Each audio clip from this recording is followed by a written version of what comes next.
Hello, everyone. I'm back in the same day, different color shirt, different background, but I am back. All right, so let's look at the. So I gave you the overall worldview in the previous segment, and this segment I'm going to give you a view of your individual charts. Also, I had a few words to say about the Chinese year of the ox. I will give a full presentation on that next week. I know I've been promising it for a while, but things have come up. And we're still relatively into the year, but the ox year is a very slow, steady year. It's not all that different from Saturn being in Taurus in the Vedic chart. So I think people expecting big changes right now, that's not going to really happen all that much. The uh, so again, it's kind of a slow build. It's very good for um, increased financial growth, and it's very good for rebuilding resources. But I think to expect a kind of a radical transformation is unrealistic. We are going to see a lot of what I would call the social progress agenda um, uh, coming into existence. But that's really not, I'm going to be honest with you, that's really not um, progressive. In some ways, to me, it's almost like we're revisiting history to a certain extent. Because I can remember very similar movements happening around the 70s um, and even as late as the 90s. So this isn't really something I would look at as being something which is a new development in our lives. This is something which is very I've been through it at least twice in my lifetime, and I see it ebb and wane.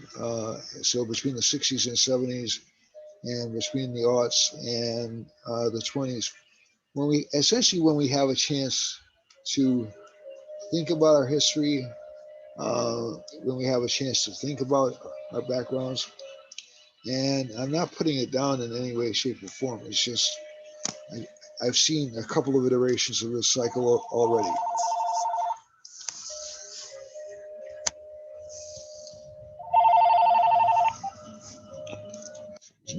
Hello.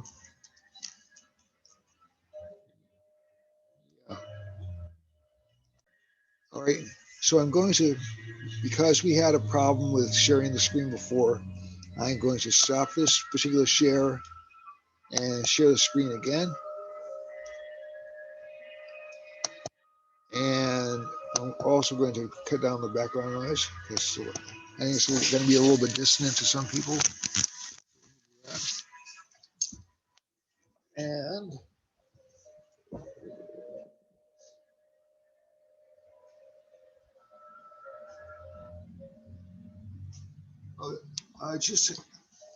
just a note to everybody, I will be doing some shows connected with music, and as I get rolling more and other specializations. So stay tuned.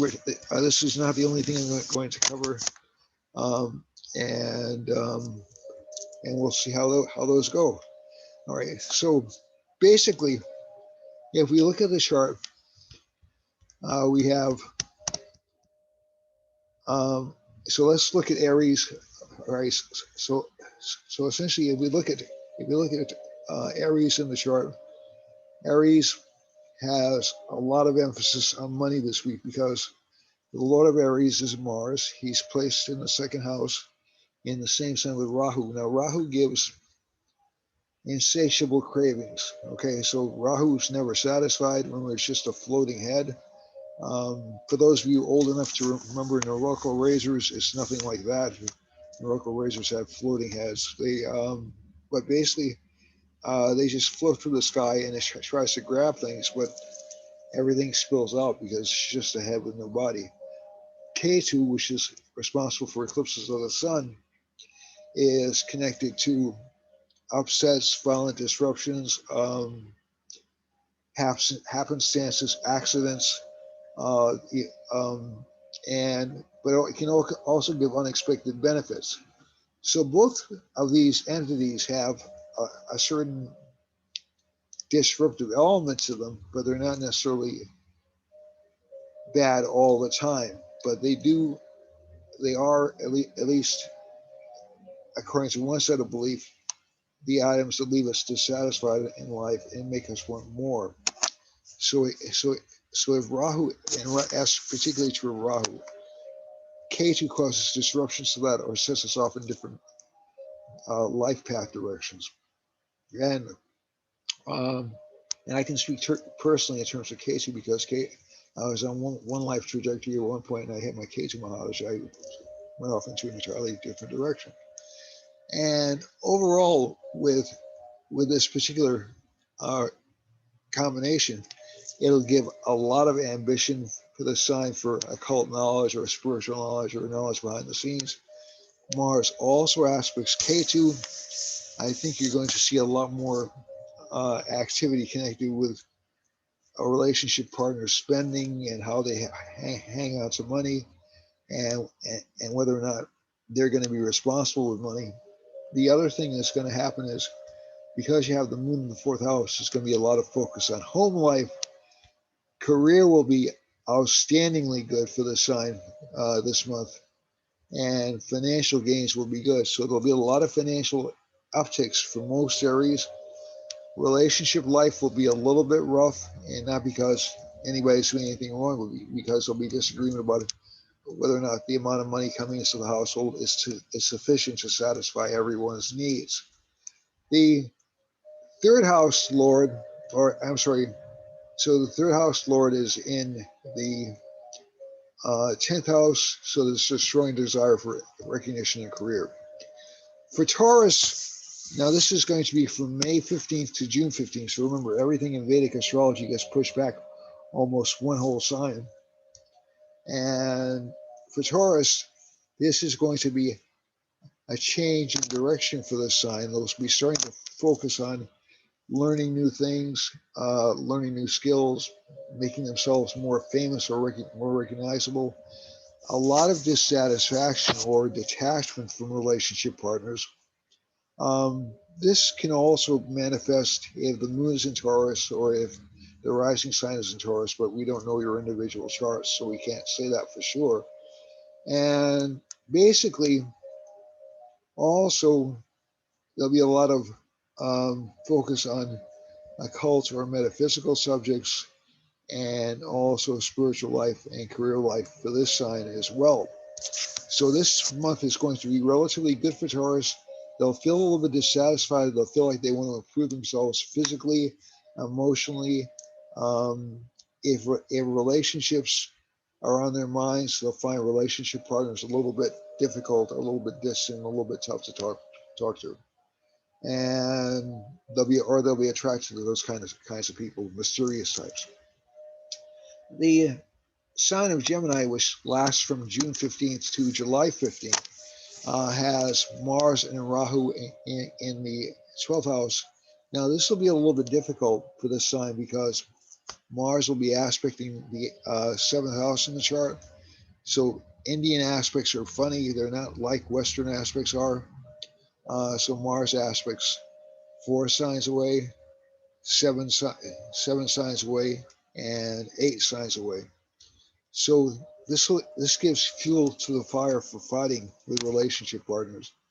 And also, there'll be a lot of discussions about financial status. Same was with Taurus, but even more so because the relationship partner for this sign will be a little bit um, difficult to deal with. They'll have a lot of desires, a lot of ambitions. They'll have a lot of wants, needs, drives. So I think overall, this will be good. It'll be a lucky um, time for this particular sign. They'll actually have some good potential romantic encounters. They'll have a lot of their ambitions or desires for fame realized. but relationship life will be a little bit problematic. Uh, so a relationship will usually start with fighting for this particular sign. Mars and Rahu is in the 12th house. That can mean sexual encounters, but not necessarily. And over, but also relationship partners will be difficult to hold on to, or they'll seem a little bit weaker, a little bit not what the person wants. But again, the ninth house is very strong, so that is going to give this sign a lot of luck. They'll be able to achieve a lot of their ambitions, and they may fall in love this particular month. For those born between July 15th and August 15th, you'll have a Cancer, and the moon's in Cancer for this month. And again, for many signs this month, there's a lot of focus on relationship life. It's just the way the chart is built up. But in this particular chart, the relationship partner will have a lot on his or her boat, on his or her plate. They'll be having to do a lot of extra work, a lot of additional responsibilities, and I think you'll start to see them start to feel a little bit depressed or a little bit anxious about money. Also, Mars is in the 11th house, so good gains through properties, good for friendships with famous people, but also arguments with friends. And this sign will have to be a little bit careful about children getting into accidents and getting into trouble. And I think from this chart, the one thing I focus on is making sure that your relationship life and your home life is harmonious.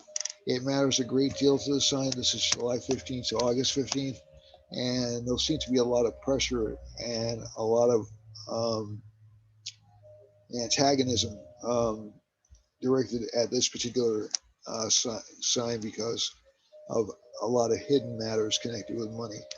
Um, Leo is the next sign we're going to talk about. That lasts from August 15th to September 15th. And this particular combination does give strong potential for relationship starting. It gives very strong potential um, for um, career growth because Mars and Rahu, there'll be some fame to these individuals in career matters, but they won't be satisfied with it. There'll be again increased arguments around home life, but and also they'll have to watch out for illnesses or enemies or jealousy during this month. Mainly because they'll be so successful, and a lot of their friends or a lot of people that they feel their friends will not really be on their side. So there'll be a lot of sniping, and but also it is good because you have the sixth lord in the sixth house, the 12th lord in the sixth house, so that tends to minimize losses. So even though there will be some jealousy or some resentment expressed towards this sign, it won't cause real problems in their life. It'll just be more like a bunch of small problems will come up for them. They'll be extremely busy though. For Virgo, Virgo is between September 15th and October 15th. This sign will tend to do extremely well.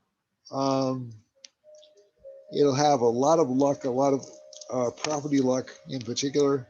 Mars and Rahu won't feel like enough, but and they'll also have good financial gains, especially from women. Cases in the third house, they'll feel kind of fearless. A lot of romantic opportunities.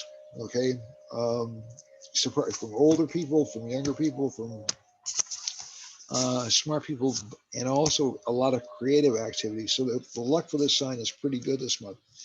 The only problem you run into is there'll be sort of like some nagging self doubt in this particular sign's chart as to whether or not it deserves the luck, or whether or not it should move forward, or whether or not it'll have confidence enough to overcome that.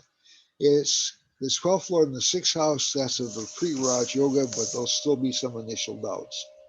And I think you'll start to see that move away over the next couple of months, but at least this month, that there'll be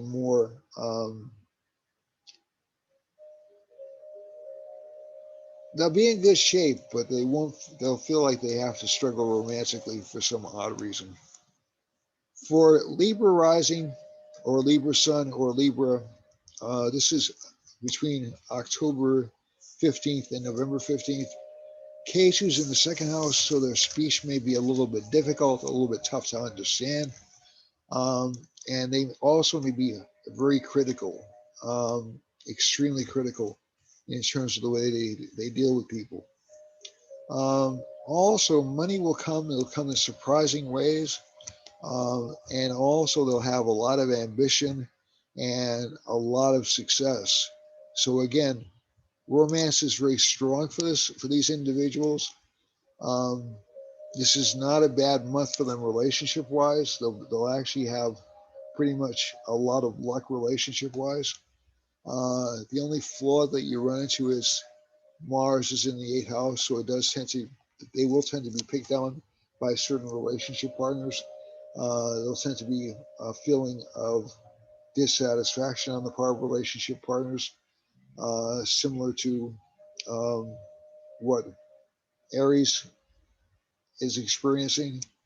And also from this particular chart, a strong interest in metaphysical or spiritual pursuits, and also a strong career uh, move. There may even be a change in career or new career opportunities coming in. So that's actually a pretty exciting month for Libra. For Scorpio, you have K2 in the first house and Rahu in the seventh. Those are going to be there for a while. Again, relationship problems are indicated from this problem, from this placement. And you'll start to see at least this sign um, start to get a little bit more comfortable with the idea that it's going to be doing a lot of research over the next year or so. Relationship partners will be spectacular looking, but also very volatile, very hot tempered. Um, and again, a lot of bravery in this sign. They'll want to try and do new things. Home life will be a center of attention for them, and education will be a center of attention for them. Relationship life, as I said before, will be tough, but luck will be overall good.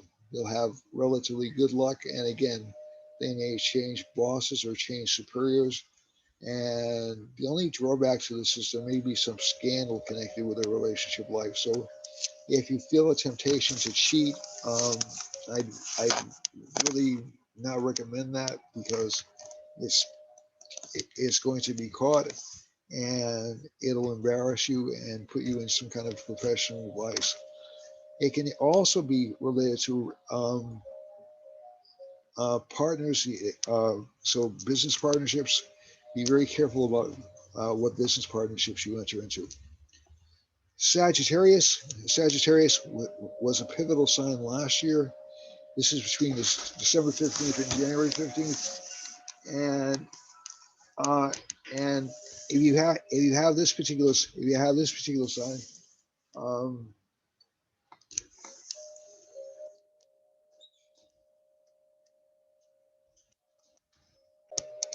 and but Sagittarius will have a lot of financial growth coming this particular month, a lot of bravery in pursuing what they want and what they desire in life.